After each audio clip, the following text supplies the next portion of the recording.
ഗോകുൽ, പത്തനംതിട്ട ഈ സമീപ കാലത്ത് NDA BJP വലിയ തോതിൽ പ്രതീക്ഷകൾ വയ്ക്കുന്ന ഒരു ജില്ലയായി മാറിക്കഴിഞ്ഞു. പല പല വിഷയങ്ങളിൽ കൃത്യമായി ശ്രദ്ധ കേന്ദ്രീകരിച്ച് അതൊക്കെയും ജനസമക്ഷം എത്തിച്ച് സജീവമാകുകയാണ് BJP കഴിഞ്ഞ കുറേ കാലമായി. ഇത്തവണ വലിയ മുന്നേറ്റം അവിടെ ഉണ്ടാകും. തീർച്ചയായിട്ടും കൃഷ്ണരാജ്, വലിയ മുന്നേറ്റം ലക്ഷ്യം വെച്ചുകൊണ്ട് തന്നെയാണ് BJPയും അതോടൊപ്പം തന്നെ NDA മുന്നണിയും പത്തനംതിട്ട ജില്ലയിൽ ഉടനീളം അവരുടെ പ്രചാരണം മുന്നോട്ട് കൊണ്ടുപോയിക്കൊണ്ടിരുന്നത്. ഒരു മാസം നീണ്ടുനിന്ന പ്രചാരണം അതിൻ്റെ അവസാന ഘട്ടത്തിലേക്ക് എത്തിച്ചേർന്നുകൊണ്ടിരിക്കുകയാണ്. ഒപ്പം ഏറ്റവും പ്രധാനപ്പെട്ട നിർണായകമായിട്ടുള്ള വിഷയങ്ങൾ, അത് ശബരിമലയായാലും രാഹുൽ മാങ്കൂട്ടമായാലും അങ്ങനെയുള്ള സംസ്ഥാന തലത്തിൽ തന്നെ ചർച്ച ചെയ്യുന്ന പ്രധാനപ്പെട്ട വിഷയങ്ങളുടെയൊക്കെ ഒരു കേന്ദ്രം എന്ന് പറയുന്നത് പത്തനംതിട്ട തന്നെയാണ്. അതുകൊണ്ട് തന്നെ അത്തരം വിഷയങ്ങളുണ്ട്. അതുകൂടാതെ തന്നെ ജനകീയമായിട്ടുള്ള തീർത്തും പ്രാദേശികമായിട്ടുള്ള വിഷയങ്ങൾ പോലും വലിയ ചർച്ചയാക്കിക്കൊണ്ട് തന്നെയാണ് എന്തായാലും പത്തനംതിട്ടയിൽ തെരഞ്ഞെടുപ്പ് പുരോഗമിച്ചുകൊണ്ടിരിക്കുന്നത്. പ്രചാരണം അവസാന ഘട്ടത്തിലേക്ക് എത്തുന്നത്. നമ്മളിപ്പോൾ നിൽക്കുന്നത് പത്തനംതിട്ട നഗരത്തിന് സമീപത്തുള്ള ശാന്തിനഗർ എന്ന് പറയുന്ന പ്രദേശമാണ്. ഇവിടെ CPM ഭരിച്ചുകൊണ്ടിരിക്കുന്ന ഒരു വാർഡാണ് ഈ വാർഡെന്ന് പറയുന്നത്. ഇവിടെ 10 വർഷത്തിലേറെയായിട്ട് ഈ റോഡ്, അതായത് ഈ പ്രദേശത്തുള്ള ഒരു റോഡ് തകർന്ന് തരിപ്പണമായി കിടക്കുകയാണ്. ഇപ്പോൾ തെരഞ്ഞെടുപ്പ് അടുത്തിരിക്കുന്ന ഒരു സമയമായപ്പോൾ നമുക്കിവിടെ ദൃശ്യങ്ങളിൽ കാണാം ഈ ഫ്ലെക്സ് ബോർഡ്, അതായത് KU ജനീഷ് കുമാറിൻ്റെ ഒരു ഫ്ലെക്സ് ബോർഡ് ഇവിടെ ആകമാനം ഇങ്ങനെ സ്ഥാപിച്ചിരിക്കുകയാണ്. റോഡ് നവീകരണത്തിന് 10 ലക്ഷം രൂപ നൽകി ഈ ജനീഷ് കുമാറിന് അഭിനന്ദനങ്ങൾ എന്നൊക്കെ പറഞ്ഞുകൊണ്ടുള്ള വലിയ ഫ്ലെക്സ് ബോർഡുകളാണ്. ഇതൊക്കെ വെറും കാപട്യമാണ് എന്നുള്ളതാണ് ഇവിടുത്തെ പ്രദേശവാസികളടക്കം പറഞ്ഞുകൊണ്ടിരിക്കുന്നത്. കാരണം ഇത്രയും വർഷമായിട്ട് റോഡ് നവീകരണം ഇനിയും തുടങ്ങാൻ പോലും സാധിച്ചിട്ടില്ല.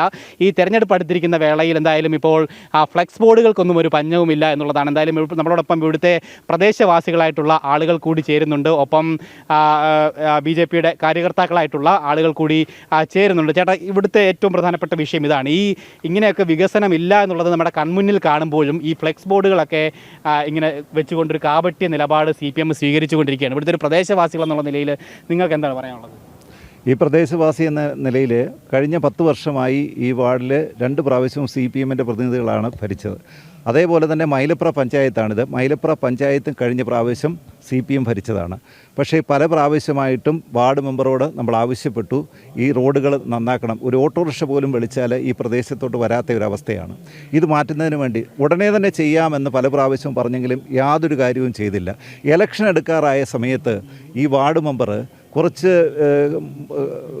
പോസ്റ്ററുകൾ അടിച്ചു, കുറേ ബോർഡുകൾ അടിച്ചു. ആ ബോർഡുകളിലൊക്കെ പറയുന്ന കാര്യമെന്ന് പറയുന്നത് 8 ലക്ഷം മുടക്കി, 10 ലക്ഷം മുടക്കി. എന്നിട്ട് ഈ ബോർഡിൻ്റെ പടമെടുത്ത് ആ സ്ഥാനാർത്ഥി മറ്റൊരു വാർഡിൽ മത്സരിക്കുമ്പോൾ അവിടെ പ്രചരണത്തിന് ഉപയോഗിക്കുക. ആ പ്രദേശത്തെ ആളുകൾ ഈ കാര്യങ്ങൾ അറിയുന്നില്ലല്ലോ. ഈ കഴിഞ്ഞ 5 വർഷത്തിനിടയിൽ ഈ വാർഡിൽ ഒരു വികസന പ്രവർത്തനവും നടത്തിയിട്ടില്ല എന്ന് മാത്രമല്ല, ഈ വാർഡിൽ ഒരു കാര്യങ്ങൾക്കും മെമ്പറെ കാണാൻ പോലും പറ്റാത്ത ഒരവസ്ഥയിലായിരുന്നു. അതിന് മാറ്റം വരണമെന്ന് ഈ നാട്ടിലെ ജനങ്ങൾ ആഗ്രഹിക്കുന്നുണ്ട്. അത് വീടുകൾ കയറുന്ന സമയത്ത് ഓരോരുത്തരുടെയും പ്രതികരണത്തിൽ നിന്ന് തന്നെ വളരെ വ്യക്തമായിട്ട് നമുക്ക് മനസ്സിലാകുന്നുണ്ട്. ഇതൊരു മാറ്റം വേണം. അതുകൊണ്ട് ഈ പ്രാവശ്യം ആളുകളൊക്കെ തന്നെ BJPക്ക് അനുകൂലമായി ചിന്തിച്ചിരിക്കുകയാണ്.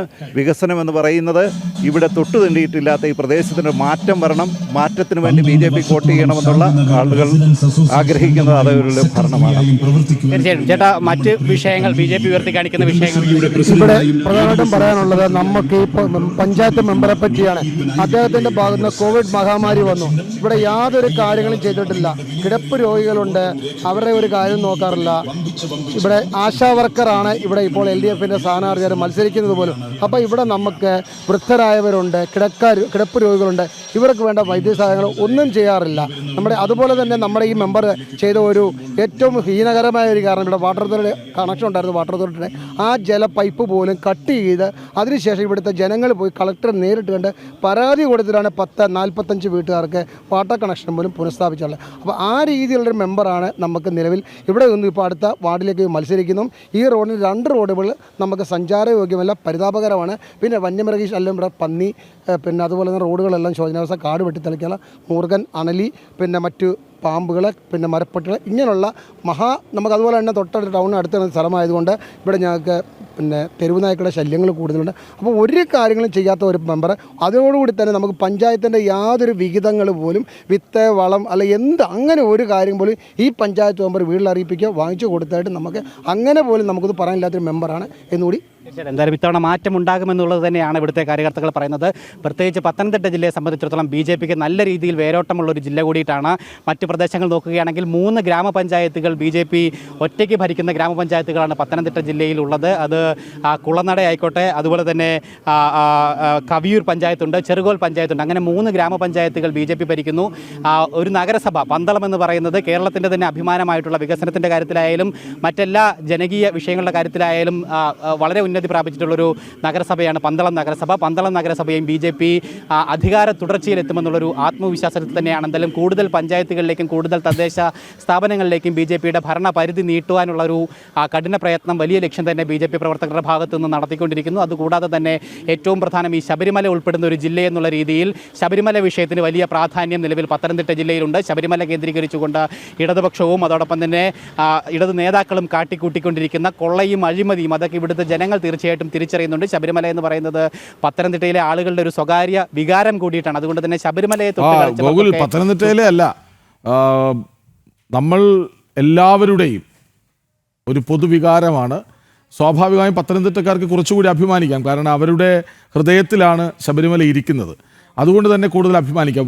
അതാണ് ചോദിക്കാനിരുന്നതും. കാരണം ശബരിമല സ്വർണ്ണക്കൊള്ള എന്ന വലിയൊരു വിവാദത്തിൽപ്പെട്ട്, വിവാദം എന്ന രീതിയിലല്ല അതിനെ പറയേണ്ടത്. കാരണം CPMൻ്റെ തന്നെ മുൻ പ്രമുഖ നേതാക്കളായിരുന്ന ആൾക്കാരൊക്കെ അകത്തായി. ഇനി മന്ത്രിയിലേക്ക് എത്തുമോ എന്ന സംശയം, മുൻമന്ത്രിയിലേക്ക് വരുമോ എന്ന സംശയം.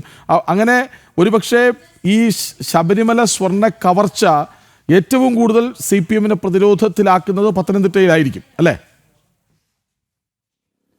തീർച്ചയായിട്ടും അങ്ങനെ തന്നെ വേണം കരുത്. കാരണം ഇപ്പോൾ അറസ്റ്റിലായിട്ടുള്ള പത്മകുമാർ അടക്കമുള്ള ആളുകളുടെ സ്ഥലം കൂടിയിട്ടാണ്, അല്ലെങ്കിൽ അവരുടെ പ്രവർത്തന കേന്ദ്രം കൂടിയിട്ടാണ് ജില്ലയുടെ ആറന്മുള അടക്കമുള്ള അല്ലെങ്കിൽ പത്തനംതിട്ട ജില്ല എന്നൊക്കെ തന്നെ പറയുന്നത്. അതായത് ഇവിടെ ഉള്ള നേതാക്കളാണ് ഈ കേസുമായി ബന്ധപ്പെട്ട് ഇപ്പോൾ പ്രധാന പ്രതികളായിട്ട് അഴിക്കുള്ളിലേക്കൊക്കെ പോയിരിക്കുന്നത്. അതുകൊണ്ട് തന്നെ CPMനെയും സംബന്ധിച്ചിടത്തോളം, ഇടതു മുന്നണിയെ സംബന്ധിച്ചിടത്തോളം വലിയ പ്രതിരോധത്തിൽ ഈ വിഷയങ്ങളൊക്കെ മാറും പത്തനംതിട്ട ജില്ലയിൽ എന്നുള്ള കാര്യത്തിൽ യാതൊരു സംശയം വേണ്ട. പ്രത്യേകിച്ച് ശബരിമല സൂചിപ്പിച്ചതുപോലെ തന്നെ അത്രമാത്രം വലിയ വില ശബരിമലയ്ക്ക് അല്ലെങ്കിൽ അവിടെ നടത്തിയിട്ടുള്ള ഈ ക്രമക്കേടുകൾക്ക് ഇടതുപക്ഷവും ഇടതു മുന്നണിയും നൽകേണ്ടി വരുമെന്നുള്ള കാര്യത്തിൽ യാതൊരു സംശയവുമില്ല. പ്രത്യേകിച്ച് ജനങ്ങളുടെ മുന്നിൽ എന്ത് പറഞ്ഞ ആ വിഷയങ്ങളെ പ്രതിരോധിക്കുമെന്നുള്ള ഒരു ആശങ്ക, അങ്കലാപ്പ് വലത് മുന്നണികളുടെയൊക്കെ പ്രചരണത്തിൽ ആവോളം ഉണ്ടായിരുന്നു എന്നുള്ള കാര്യത്തിൽ യാതൊരു സംശയവുമില്ല. രാഹുൽ മാങ്കൂട്ടത്തിൽ വിഷയത്തിലേക്ക് വന്നു കഴിഞ്ഞാൽ രാഹുൽ പത്തനംതിട്ട സ്വദേശിയാണ്. അതുകൊണ്ട് തന്നെ അടൂർ സ്വദേശിയാണ്. ആ മേഖലകളിലൊക്കെ തന്നെ ഈ വിഷയം വലിയ പ്രതിരോധം വലതുപക്ഷത്തിന് അല്ലെങ്കിൽ UDFന് തീർക്കുമെന്നുള്ള കാര്യത്തിൽ യാതൊരു സംശയമില്ല. മാത്രമല്ല രാഹുലിൻ്റെ കൂട്ടുപ്രതിയായിട്ടുള്ള ഫെന്നി നയനാൻ എന്ന് പറയുന്ന യൂത്ത് കോൺഗ്രസ് നേതാവ് അടൂർ നഗരസഭയിലേക്ക് മത്സരിക്കുന്ന ഒരു സ്ഥാനാർത്ഥി കൂടിയിട്ടാണ്. അതുകൊണ്ട് തന്നെ അതൊക്കെ അവിടെ അവർക്ക് പ്രതികൂലമായിട്ട് ബാധിക്കുമെന്നുള്ള കാര്യത്തിൽ യാതൊരു സംശയമില്ല. പന്തളം നഗരസഭയിലാണെങ്കിൽ ലസീത നായർ എന്ന് പറയുന്ന ഒരു ഇടതുപക്ഷ നേതാവ്, മഹിളാ അസോസിയേഷൻ്റെ ജില്ലാ സെക്രട്ടറി ആയിട്ടുള്ള നേതാവ്, അവർ കഴിഞ്ഞ ദിവസം നടത്തിയിട്ടുള്ള പ്രസ്താവന, അതായത് തീവ്രത അളക്കുന്നതുമായി ബന്ധപ്പെട്ട് ഉണ്ടായിട്ടുള്ളൊരു പ്രസ്താവന, മുകേഷിൻ്റേത് തീവ്രത കുറഞ്ഞ ലൈംഗിക പീഡനമാണെന്നും രാഹുലിൻ്റേത് തീവ്രത കൂടിയതാണെന്നും അങ്ങനെ തരത്തിലുള്ള വിവിധ തരത്തിലുള്ള വിവാദ വിഷയങ്ങൾ ഈ പ്രചാരണ കാലഘട്ടത്തിലുടനീളം കടന്നുപോയിക്കൊണ്ടേയിരിക്കുന്നു. അതൊക്കെ വലിയ പ്രതിരോധത്തിൽ CPMനെയും അല്ലെങ്കിൽ ഇടതുമുന്നണിയെയും വലതു മുന്നണിയെയും കൊണ്ടുചെന്ന് എത്തിച്ചിരിക്കുന്നു എന്നുള്ള കാര്യത്തിൽ യാതൊരു സംശയവുമില്ല. NDA മുന്നണി ആയിക്കോട്ടെ ഈ വിഷയങ്ങളൊക്കെ കൃത്യമായിട്ട് ജനങ്ങളിലേക്ക് എത്തിച്ചുകൊണ്ട് ജനകീയ വിഷയങ്ങൾക്ക് പരിഹാരം വാഗ്ദാനം ചെയ്തുകൊണ്ട് NDA മുന്നണിയും അവരുടെ പ്രചരണവുമായിട്ട് മുന്നോട്ട് പോയിക്കൊണ്ടിരിക്കുകയാണ്. എന്തായാലും 53 ഗ്രാമപഞ്ചായത്തുകളിലേക്ക് അതോടൊപ്പം തന്നെ 4 നഗരസഭകളിലേക്കും 8 ബ്ലോക്ക് പഞ്ചായത്തുകളിലേക്കുമുള്ള തെരഞ്ഞെടുപ്പ് അംഗമാണ് ഇങ്ങനെ മുറുകിക്കൊണ്ടിരിക്കുന്നത്. എന്തായാലും ഇന്ന് വൈകിട്ടോടുകൂടി പരസ്യ പ്രചാരണത്തിന് അവസാന ഘട്ടത്തിലെത്തുകയാണ്. എന്തായാലും NDA മുന്നണി അടക്കമുള്ള അല്ലെങ്കിൽ NDA മുന്നണിയുടെ സ്ഥാനാർത്ഥികൾ എല്ലാവരും തന്നെ വലിയ ആത്മവിശ്വാസത്തിൽ തന്നെയാണ്. 3 ഗ്രാമപഞ്ചായത്തുകളും ഒരു നഗരസഭയും ഭരിക്കുന്ന NDA മുന്നണി ഇക്കുറി അതിലും വലിയ മുന്നേറ്റം കാഴ്ചവെക്കാനാകുമെന്നുള്ള പ്രതീക്ഷയോടുകൂടി തന്നെ. രമേശ്, കൃത്യമായ വിവരണം ആയിരുന്നു. കാരണം BJP ഏറെ പ്രതീക്ഷ വയ്ക്കുന്ന ഒരിടമാണ് പത്തനംതിട്ട ജില്ല. വിവരങ്ങൾ നൽകുകയായിരുന്നു ഗോകുൽ രമേശ്.